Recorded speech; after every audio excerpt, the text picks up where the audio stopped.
Merci Madame la Présidente du Parlement, Madame la Présidente de la Commission européenne. Nous y sommes, voilà les peuples d'Europe au pied du mur.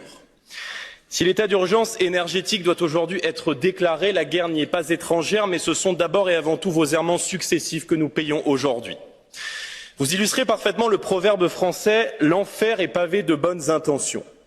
Vous vouliez sortir de notre dépendance aux énergies fossiles, vous nous avez mis entre les mains de la Russie, des États-Unis, de la Chine et des pétromonarchies du Golfe.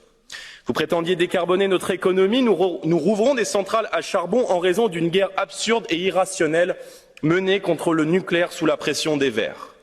Vous vouliez effondrer l'économie russe, vous lui avez offert une manne financière inespérée en démultipliant ses revenus d'hydrocarbures.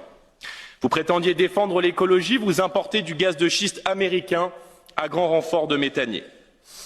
Vous vous placez en défenseur des valeurs de l'Europe, vous vous mettez aujourd'hui à genoux devant l'Azerbaïdjan qui bombarde le valeureux peuple d'Arménie parce que vous mendiez ses hydrocarbures.